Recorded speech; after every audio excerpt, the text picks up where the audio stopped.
Bonjour, alors je vais commencer la correction de la partie physique de contrôle. Alors, un corps solide S de masse M se trouve à une altitude H par rapport au sol. Alors, on a un corps solide, c'est-à-dire j'ai la Terre aussi. J'ai un objet de masse M qui est égal à 50 kg, situé à une altitude H. Donc, H égale à 10 km par rapport au sol, bien sûr, de la Terre terrestre. Bien. Alors, la Terre est caractérisée par un rayon RT, était donné ici. La masse de la Terre était donnée aussi. La constante gravitationnelle. Alors, la première question, c'était d'écrire l'expression de quoi? L'expression de la force d'attraction appliquée par la Terre sur le corps. L'expression de la force d'attraction exercée par la Terre sur le corps solide S.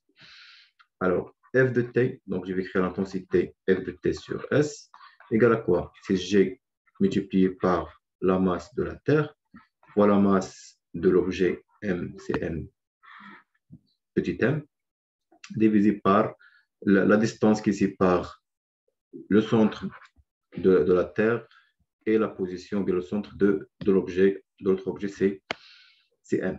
Donc, la distance, c'était R, T plus H au carré. Donc, la force gravitationnelle. Alors, l'expression fait G multiplié par la masse des deux objets. La distance l'élimination, donc la distance fait R plus H. Alors, donc la première question, c'est ça.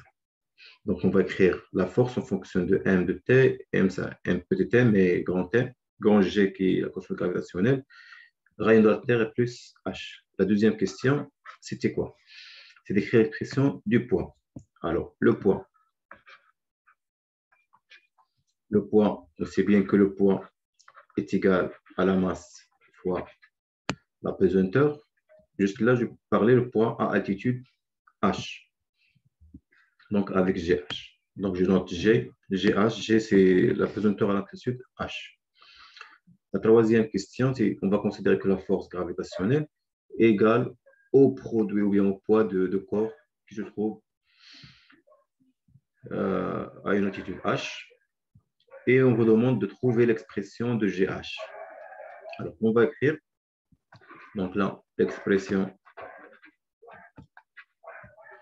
de GH. Alors, on sait bien, d'après l'expression, bien d'après la question, que la force gravitationnelle est égale au poids. Ça veut dire, je vais traduire cette phrase par une écriture mathématique, ou bien une expression mathématique, c'est que le poids à une altitude H est égal à la force gravitationnelle à une altitude H. On sait bien que P est égal à M fois G à l'altitude H. La force est égale à G multiplié par la masse de la Terre, la masse de l'objet divisé par RT plus H. Donc, RT plus H, le tout au carré. Ça va nous donner que GH égale à quoi? Est égal à G. Je vais simplifier par M ici et M ici. On simplifie ou bien on donc, la masse de la Terre divisé par RT plus H, le tout au carré. Donc, c'est l'expression demandée au niveau de la question. Donc, G en fonction de GH, en fonction de G gravitationnelle, la masse de la Terre, le rayon de la Terre et l'altitude H. Alors, la quatrième question. C'est quoi? Si on va déduire l'expression de l'intensité de pesanteur GH, bien G0, pardon, au sol. Donc, alors, lorsqu'on parle au sol, c'est-à-dire à la surface de la Terre, donc au sol, c'est-à-dire à la surface de la Terre, on trouve que H égale à 0. Ça va nous donner, je vais remplacer H par 0 ici, ça va nous donner G0 est égal à quoi? Hg fois la masse de la Terre divisé par RT. Donc, H égale à 0, ça va nous reste que RT plutôt au carré. Donc, c'est l'expression de G0. Et puis, la question 5, on va trouver GH en fonction de G0. Alors, GH en fonction de 0, c'est la cinquième question. Donc, GH en fonction de G0. Alors, on va procéder. Alors, je vais commencer par exemple, par mettre soit G. Alors, je fais remplacer RT au carré d'autre côté. Ça va nous donner G0 multiplié par RT au carré. Ça va donner quoi? G multiplié par M. Sur la masse de la Terre. Je vais l'appeler la relation 1 de l'expression 1. Et à partir de l'expression de GH, j'ai aussi la GH multiplié par, alors je fais passer à l'expression de l'autre côté, donc RT plus H, le tout au carré, égale à quoi? Est égal à G, MT. Donc, je vais l'appeler la relation 2. Donc, d'après la relation 1 et la relation 2, je vois bien que l'expression G0 fois RT au carré est égal à GH multiplié par cette parenthèse-là. Et ils ont égalé à la même valeur de la même constante. Donc, je peux déduire à partir de 1 et 2, je peux déduire que GH facteur de RT plus H le tout au carré égale à G0 fois RT au carré. Donc, je vais passer cette parenthèse de l'autre côté. Ça va nous donner GH égale à quoi? Égale à G0 multiplié par RT au carré et divisé par cette parenthèse-là, qui est RT plus H le tout au carré. Donc, c'est l'expression de GH en fonction de G0. C'est la 5e question. Alors, et puis, en fait, la 5e. Alors, ils ont demandé de calculer la valeur ici, donc je vais faire le calcul des valeurs, Inch'Allah. Alors, calculer la valeur de l'altitude H ou l'intensité de GH égale au quart de sa valeur G0. Alors, la 6e question, ça va nous renseigner concernant quoi? Alors, on sait bien, donc la 6e question, on sait bien que GH est égal à quoi? Est égal à 1 quart fois G0. Ça signifie que G0, donc GH, je vais la remplacer par son expression. Donc G0 multiplié par RT au carré, divisé par RT plus H le tout au carré, ça va être égal à 1 quart de G0. Je vais simplifier par G0 et ça va nous donner finalement que RT au carré divisé par RT plus H le tout au carré égale à 1 quart. Et celui-là, ça va nous donner, je vais faire entrer la racine, donc à dire la racine carrée. Ça va nous rester ici RT sur RT plus H égale à quoi? Égale à 1 demi. يعني ندخل la racine carrée. الجذر المربع غادي يمشي لو كاري مع جذر المربع تبقى لي جذر المربع ديال 1 على 4 هي 1 على 2. دونك لا ملتيبليكاسيون هنا غادي في هذه كتساوي هذه في هذه. Ça va nous donner que 2RT égale à RT plus H. Alors, نجيب هاد RT لهاد الجهة, ça va nous donner finalement que RT, ou le 2RT moins RT est égal à H. Et cela, ça va nous donner que H est égal à RT. Et un juge RT moins RT, ça va nous donner H. Alors, là, je vais essayer de faire l'application numérique. Si vous faisiez l'application numérique ici, donc vous remplacez G par 6,67 10 puissance moins 11, multiplié par la masse de la Terre, c'était donné ici, c'est 6 10 puissance 24. On va la diviser par le rayon de la Terre, étant donné comme valeur C, 6378. Donc, 6378 km. Je vais la multiplier par 10 puissance 3 pour convertir les kilomètres en mètres, donc au carré. Vous trouvez presque une valeur de 9,8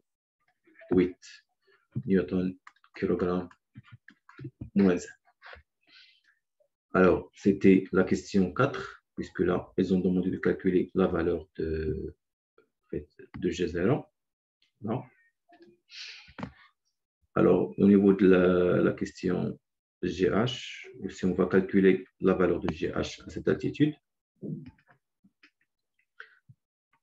si la question c'est 5, ça veut dire c'est ici. Donc, on va faire l'application numérique ici, application numérique. Donc, G0, ce que vient de calculer, 9,8. Donc, c'est presque multiplié par le rayon ici, 1378, 10 puissance 3 pour convertir les kilomètres en mètres. Au carré, je vais la diviser par la valeur de RT, c'est 6378, plus l'altitude H qui est égale à 10 km. Tout ça, je vais la multiplier par 10 puissance 3 pour convertir les kilomètres en mètres. On va mettre le tout au carré et ça va nous donner une valeur. Je vais la calculer tout de suite. Alors, 9,8 multiplié par, alors, 6378. Je vais la diviser par 6378.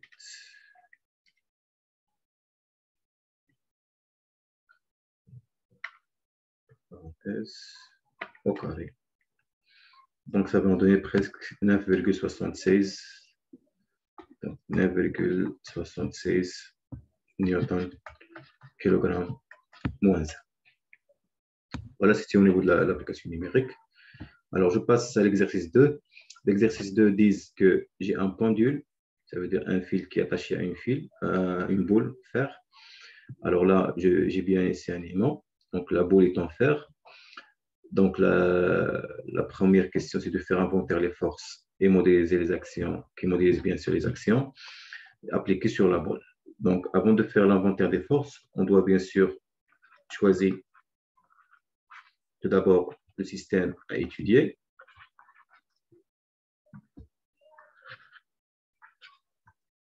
Donc, le système à étudier là, c'est la boule en fer. Donc, c'est la boule en fer. Alors, les forces appliquées. Donc, là, je vais faire bilan des forces. Alors, bilan des forces, ça va nous donner quoi? Alors, la boule est attachée au fil. Il a une masse, donc il a un poids tout d'abord. Donc, je peux appeler P le poids. Bien sûr, là, je parle du poids de la boule.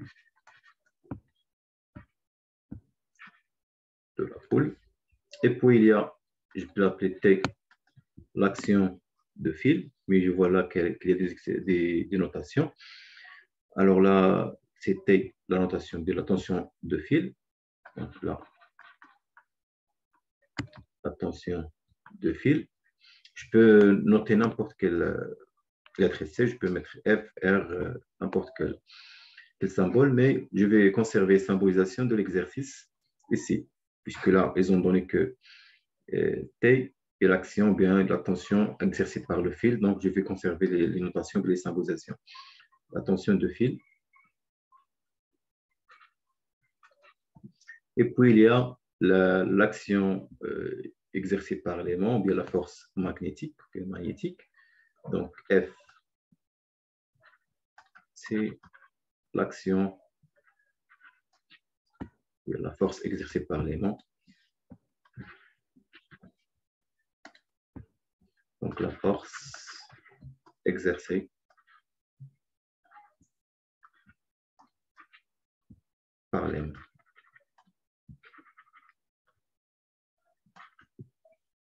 Ben, c'était la question 1. La question 2, sachant que le module de la tension de fil T égale à 4 et le module de la force magnétique est égal à 3 newtons. Donner les caractéristiques du poids. Alors, donc, maintenant, on va mettre tout d'abord les caractéristiques de poids, de F et de T. Alors, je vais rassembler tout ça en un tableau. En fait. Alors, les caractéristiques.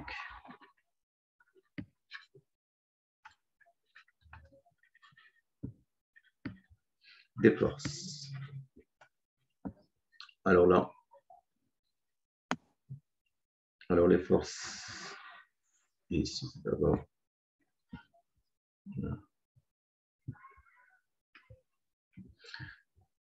Alors les forces.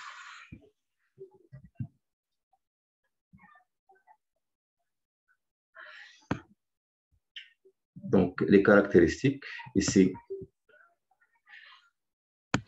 il y a le point d'application.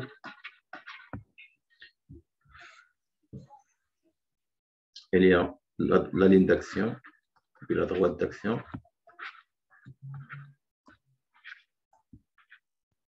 Et puis, il y a aussi le sens et le module via l'intensité de la force. Module. Bien. Alors, combien de forces? Je vais en faire.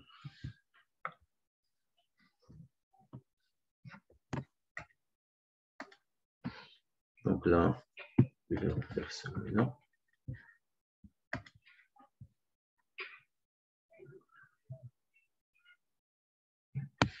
Donc, j'ai trois forces qui sont le poids P, la force de la tension de fil T et la force exercée par l'aimant de la force magnétique M. Alors là, lorsque je parle de poids, c'est une force à distance. Le point d'application, c'est le point G. Je change de la couleur. Donc, c'est le point qui se trouve ici, c'est G. Donc, le point G, bien le centre de gravitation, de gravité de l'objet ou bien de la boule ici. Pour la tension de fil, c'est le point de contact, je vais l'appeler A. Pour F, c'est une force à distance, donc le point d'application, c'est G. C'est aussi G.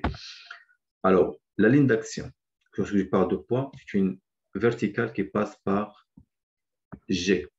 Donc, c'est la verticale passant par G. La verticale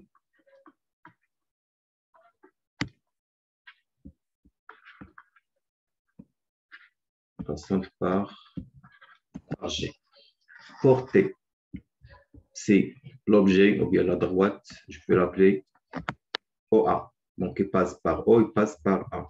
Donc, la droite, je vais l'appeler justement OA ou bien A. La droite, donc je vais mettre notre entre parenthèses, la droite OA. Pour F, c'est la droite qui passe par G, ou bien c'est cette droite-là. Donc, la ligne d'action. Donc, c'est la droite passant par G, parallèle à l'aimant. Ou bien je vais l'appeler aussi la droite SN. La droite, donc SN, ça veut dire qu'il passe par les points S et N et passe par aussi G, passante par G. Ça veut dire qu'il est pareil à l'aimant et passe aussi par G. Pour le sens là, pour le poids, c'est de G vers le bas. Ça veut dire le جسم ديالي اللي ما كانش هذا غادي يطيح اسفل. Donc c'est de G vers le bas. Pour T, qu'est-ce qu'il fait? C'est de A vers O ou bien de A vers le support ici. Donc là, de A vers O. Alors pour en fait pour l'autre, c'est de G vers l'aimant, de G vers l'aimant. C'est-à-dire l'aimant il va attirer la boule vers lui, donc c'est de G vers l'aimant. Alors la deuxième question, c'était de représenter ces forces. Donc représenter sur le schéma les vecteurs force pour T, P et F, avec une échelle qui est égale à 1 cm pour 4 newtons. Alors, c'est-à-dire, je vais représenter ces forces-là avec une échelle. C'est-à-dire, j'ai 1 cm qui représente 4 newtons. Là, je parle de la question de 2.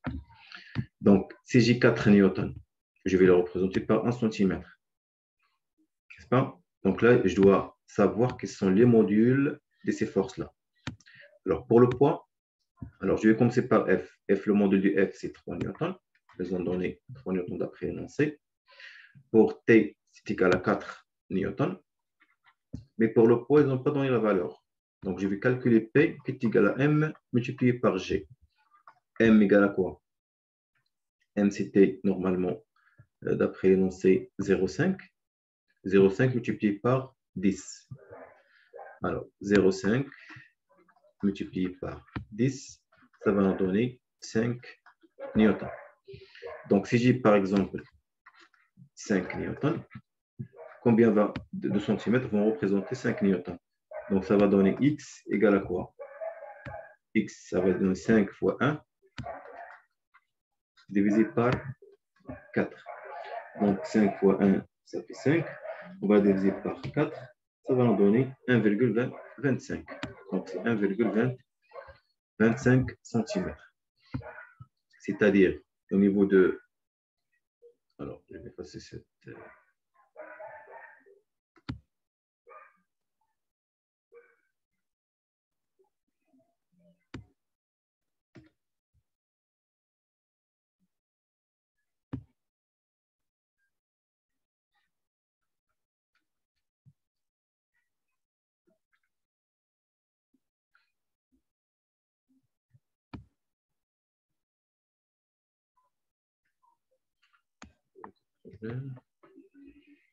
Alors, là, je vais passer celui-là, puisque je vais tracer les forces maintenant. Je vais prendre une autre couleur, je vais prendre le bleu, par exemple. Alors, pour le poids, je vais le représenter par, à partir de G, vers le bas, comme sens. C'est le poids. Ils vont être représentés par 1,25 cm. Donc, ce vecteur-là est représenté par une longueur qui est égale à 1,25 cm. Pour le vecteur T, T est égal à 4 newtons. Donc, 1 cm représente 4 newtons. Donc, à partir de A, je vais représenter T ici avec 1 cm. De A, le point d'application, c'est A. La droite OA, c'est la droite, ou bien la ligne d'action. De A vers O, c'est le sens. L'intensité est égale à 4. Puis, je vais représenter l'action de l'aimant. L'action de l'aimant, c'est à partir de G. Alors, je vais changer de couleur ici. Je prends le vert, par exemple. Donc, 3 newtons. Alors là, je vais calculer. J'ai 1 cm vont représenter 4 newtons. Pour combien de centimètres vont représenter 3 newtons? Ça va nous donner que X, ici, est égal à quoi? Est égal à 3 multiplié par 1, divisé par 4, qui est égal à 75 cm. 0,75 cm. Ça veut dire que je vais représenter à partir de G une ligne qui est égale à 0,75 qui va représenter la force F par 0,75 cm. Ça veut dire que السهم هذا تكون فيه 0,75 هذا السهم هذا تكون فيه 1,25 وهذا السهم هذا تكون فيه 1 cm d'après l'échelle donnée. Pour la troisième question, en considérant le système Boulle-aimant, donnez les forces internes et les forces externes à ce système. Alors, donc la troisième question. Alors, je vais mettre ça sous forme d'un tableau. Alors, il y a les forces extérieures et des forces intérieures, ou bien des forces internes. Je vais conserver les mêmes mots, donc extérieur ou bien intérieur ou bien interne aussi. C'est bon? Alors, le système étudié ici, c'est la boule. Donc, le système, c'est la boule plus l'aimant. Je vais essayer de le tracer ici. j'ai la boule avec l'aimant. C'est le système à étudier. C'est bon? Alors, mais là, il y a une force exercée par le fil au point A, c'est la tension de fil. Une force exercée par la terre qui est le poids. Alors, le système à étudier, c'est celui-là, qui est en vert. Alors, les forces exercées. Il y a l'action de fil sur la boule. C'est une force exercée par un élément qui n'appartient pas au système, donc c'est une force extérieure. Donc, force extérieure, j'appelais l'action de fil. Le poids c'est exercé par quoi? Par la terre, donc c'est un élément qui n'appartient pas au système à étudier. Donc, le poids est une force extérieure. Alors, le poids de la boule.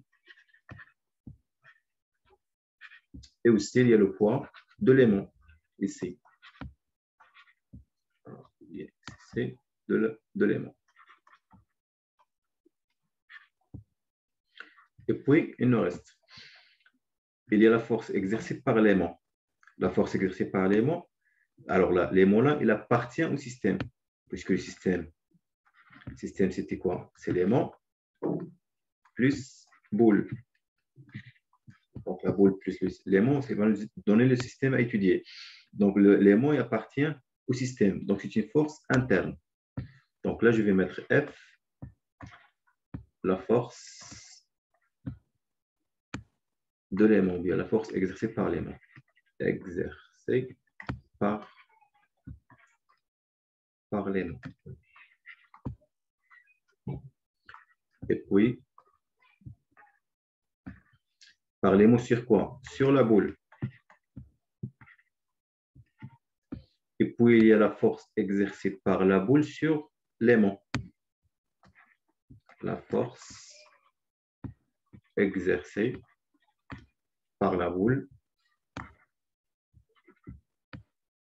sur l'aimant. Alors, y a-t-il d'autres forces? Il n'y a pas de force. Il n'y a pas d'autres forces. Donc, les forces exercées sur le système à étudier sont ces forces-là. D'accord. Alors, maintenant, je vais aller à la chimie.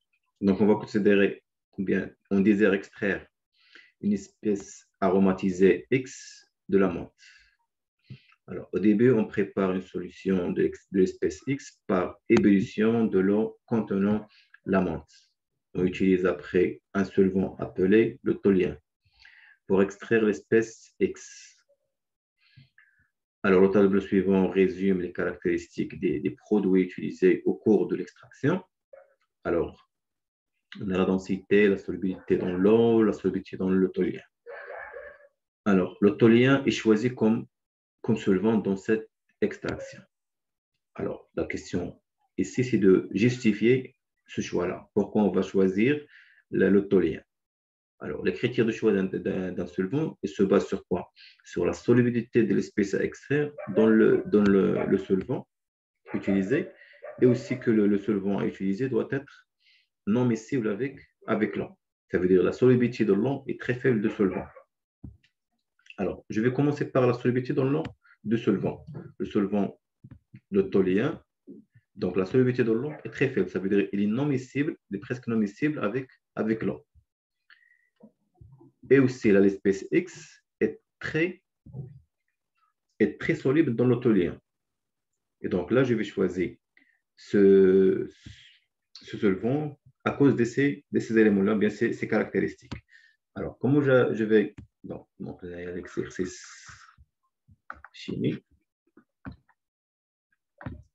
partie chimie. Donc, la question 1.1. Alors, le toluen est choisi comme solvant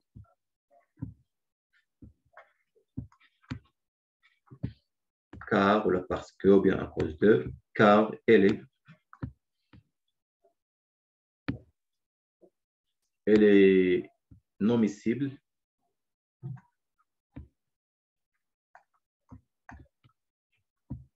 avec l'eau. Alors, باش عرفنا هذه القضية هذه باش عرفنا non miscible puisque sa solubilité dans l'eau elle est faible. Bon. Et aussi l'espèce X est très soluble dans le toluène.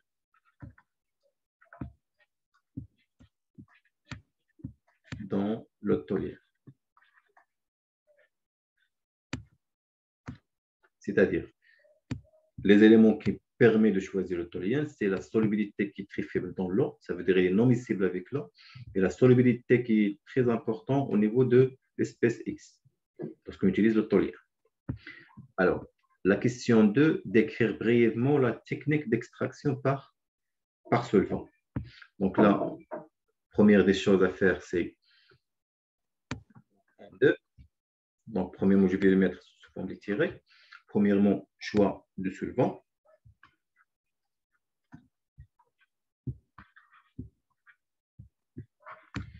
Puis, on va faire quoi? On va faire mélanger le solvant. On va mettre le mélange dans de l'ampoule à décompter. Ça veut dire, lorsque je vais mélanger, je vais mettre tout l'ensemble dans une ampoule à décompter. Donc là, je vais mettre le mélange dans l'ampoule à décompter. Ampoule à décompter. Alors, et bien sûr, et puis agiter. Puis on va agiter. Alors, agiter. Et parfois, et dégazer. Pourquoi dégazer? Alors, pourquoi dégazer? Puisque lors de l'agitation, il y a des gaz qui vont être apparus ici. Donc, il faut dégazer à chaque fois pour, bien sûr, que l'ampoule à décompter ne pas s'exploser à cause de l'apparition des gaz. Donc, à chaque fois, on va diminuer l'apparition à l'intérieur de l'ampoule. Donc, il faut dégazer à chaque fois. Alors, finalement, on va obtenir 2 phases. Obtenir, et pas écrit obtenir. Alors, apparition, bien, obtention de 2 phases.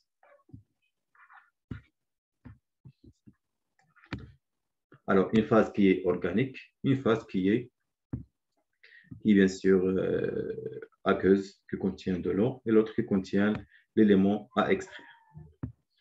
Alors, lorsqu'on obtient donc c'est un résumé en fait de la description de l'extraction par solvant. Donc, première des choses à faire, c'est de choisir un solvant, lui mettre le mélange avec le solvant dans une ampoule à décompter, puis on va agiter et dégazer, et finalement, on va obtenir 2 phases. Et selon la densité, on va choisir selon la densité de solvant, on peut choisir où se trouve la phase organique et la phase aqueuse. Bien. Alors, au niveau de la troisième question, bien 1-3, en fait, c'est une question qui concerne de faire un schéma de dispositif de décantation. On indique la position de chaque phase. Ça veut dire que je vais refaire dessiner l'ampoule à décompter. Mais là, je vais mettre 2 phases. Une phase qui est aqueuse et une phase qui est organique. Alors, où se trouve la phase organique? Où se trouve la phase aqueuse? Alors, là, je vais là, en rouge. Alors là, ces phases, on ne sait pas quoi s'agit-il. Et là, c'est une phase. Ça peut être la phase organique ici, ça peut être la phase organique ici. Alors, comment on va déterminer? C'est la densité de solvant qui va nous déterminer la phase organique par rapport à la phase aqueuse. Donc, je viendrai ici, le toluène, sa phase, bien sa densité est égale à 0,87. Il est inférieur à la densité de l'eau.